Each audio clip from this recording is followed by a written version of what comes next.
नमस्कार, मैं हूं निखिल और आप देख रहे हैं 14 मार्च 2023 की सुर्खियां। पहली सुर्खी पंजाब से है। पंजाब में पिछले साल प्रधानमंत्री नरेंद्र मोदी के पंजाब दौरे के दौरान सुरक्षा में चूक का मामला सामने आया था। 5 जनवरी 2022 को इस घटना के लिए अब 9 ऑफिसर्स पर कार्रवाई होगी। ये 9 अफसर हैं: अनिरुद्ध तिवारी, तत्कालीन चीफ सेक्रेटरी सिद्धार्थ चट्टोपाध्याय, तत्कालीन डीजीपी नरेश अरोड़ा, तत्कालीन ADGP law and order G Nageshwar Rao, तत्कालीन ADGP cyber crime Rakesh Agarwal, तत्कालीन IG counter intelligence Surjit Singh, तत्कालीन डीआईजी फरीदकोट रेंज इंद्रबीर सिंह, तत्कालीन डीआईजी फिरोजपुर रेंज चरणजीत सिंह, तत्कालीन एसएसपी मोगा और हरमनदीप हंस, तत्कालीन एसएसपी फिरोजपुर। इन ऑफिसर्स के खिलाफ एक्शन से जुड़ी फाइल पंजाब के मुख्यमंत्री भगवंत मान के पास पहुंच गई है। प्रधानमंत्री की सुरक्षा में हुई कथित चूक के मामले की जांच के लिए सुप्रीम कोर्ट द्वारा 5 सदस्यों की एक कमेटी गठित हुई थी, जिसकी अगुवाई रिटायर्ड जस्टिस इंदु मल्होत्रा ने की थी। कमेटी ने अपनी जांच रिपोर्ट में इन 9 ऑफिसर्स को सुरक्षा में चूक का जिम्मेदार ठहराया था और अगस्त 2022 में ये रिपोर्ट सुप्रीम कोर्ट के समक्ष पेश की गई थी। आज पंजाब के चीफ सेक्रेटरी विजय कुमार जंजुआ ने बताया कि सुप्रीम कोर्ट की ओर से गठित जांच कमेटी की रिपोर्ट के आधार पर प्रधानमंत्री के दौरे के दौरान ड्यूटी पर लापरवाही बरतने वाले ऑफिसर्स को नोटिस जारी हुए थे। नोटिस के बाद उनके पक्ष को सुना गया और अब आगे की कार्रवाई के लिए फाइल मुख्यमंत्री को भेज दी गई है। चीफ सेक्रेटरी के मुताबिक मामले की गंभीरता को समझते हुए पंजाब सरकार इन ऑफिसर्स को चार्जशीट करने जा रही है। इसका मतलब इनके खिलाफ चार्जशीट दायर होगी। गौरतलब है कि पिछले हफ्ते केंद्रीय गृह सचिव अजय भल्ला ने पंजाब के मुख्य सचिव विजय कुमार जंजुआ से कार्रवाई की रिपोर्ट जमा करने को कहा था। इसमें राज्य सरकार द्वारा दोषी अधिकारियों के खिलाफ कार्रवाई में देरी का भी जिक्र किया गया था। नियमों के मुताबिक अगर कोई अधिकारी ड्यूटी में लापरवाही करता हुआ पाया जाता है और प्रधानमंत्री की सुरक्षा में चूक का गंभीर आरोप लगता है तो उस अधिकारी को सेवा से बर्खास्त किया जा सकता है या चेतावनी देकर छोड़ा भी जा सकता है। इस तरह की लापरवाही में पेनल्टी के 9 विकल्प हैं। इनमें से सबसे गंभीर सेवा से बर्खास्तगी ही है। इसके बाद डिमोशन और वेतन रोकने जैसे विकल्प भी हैं। इंडियन एक्सप्रेस की रिपोर्ट के मुताबिक कमेटी ने अपनी रिपोर्ट में तत्कालीन चीफ सेक्रेटरी अनिरुद्ध तिवारी को प्रधानमंत्री के काफिले के साथ यात्रा करने के लिए किसी भी अधिकारी को प्रतिनियुक्त नहीं करने के लिए दोषी ठहराया था। आरोप पर तिवारी ने पैनल को बताया था कि उन्होंने मुख्यमंत्री के तत्कालीन प्रमुख सचिव हुस्न लाल को प्रधानमंत्री मोदी के काफिले में नियुक्त किया था, लेकिन लाल का कोविड टेस्ट पॉजिटिव आ गया और प्रधानमंत्री के साथ इसलिए वो जा नहीं पाए। इसके अलावा रिपोर्ट में पंजाब पुलिस पर लापरवाही बरतने का भी आरोप लगाया गया था और इस घटना को प्लानिंग और कोऑर्डिनेशन में भारी विफलता का उदाहरण बताया गया था। अब चार्जशीट किए गए 9 अधिकारियों को अपना पक्ष रखने का अवसर देने के लिए एक जांच अधिकारी नियुक्त किया जाएगा। 5 जनवरी 2022 को प्रधानमंत्री पंजाब दौरे पर गए थे। जब वह बठिंडा हवाई अड्डे से हुसैनीवाला जाने के लिए सड़क मार्ग से यात्रा कर रहे थे तो उनका काफिला एक फ्लाईओवर पर आधे घंटे तक फंसा रहा। केंद्रीय गृह मंत्रालय ने तब बताया था कि प्रधानमंत्री मोदी के कार्यक्रम और दौरे के बारे में पंजाब सरकार को पहले ही बता दिया गया था। ऐसे में नियमों के मुताबिक राज्य को सुरक्षा के साथ साथ आकस्मिक योजना तैयार रखनी थी।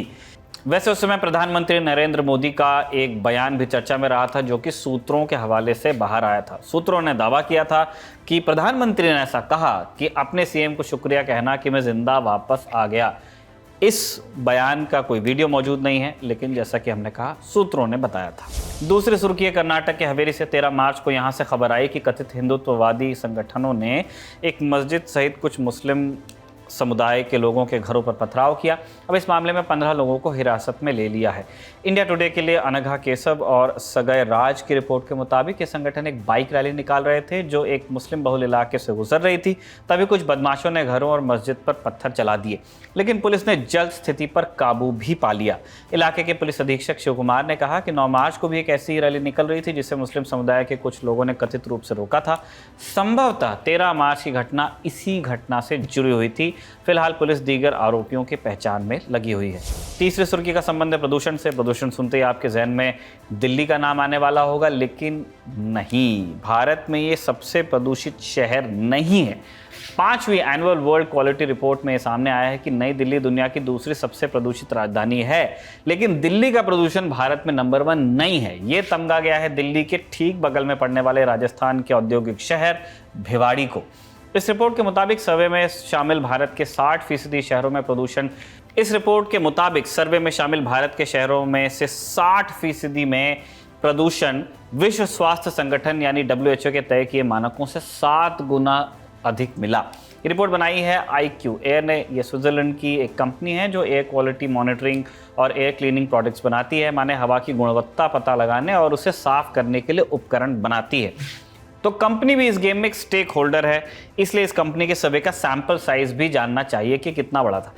कंपनी का दावा है कि इसने 131 देशों की 7,323 जगहों से 30,000 एयर क्वालिटी मॉनिटरिंग स्टेशन के डेटा का अध्ययन किया और इसके आधार पर कंपनी ने दावा किया कि 2022 में टॉप 5 प्रदूषित देश ये थे: चाड, इराक, पाकिस्तान, बहरीन और बांग्लादेश। चौथी सुर्खी का संबंध है तालिबान से। इनका नाम तो बहुत बढ़िया है क्योंकि तालिब का मतलब होता है इल्म का तलबगार, ज्ञान पाने का इच्छुक यानी कि छात्र। लेकिन तालिबान की हरकतें इल्म के विपरीत हैं, ज्ञान के उल्टी जाती हैं।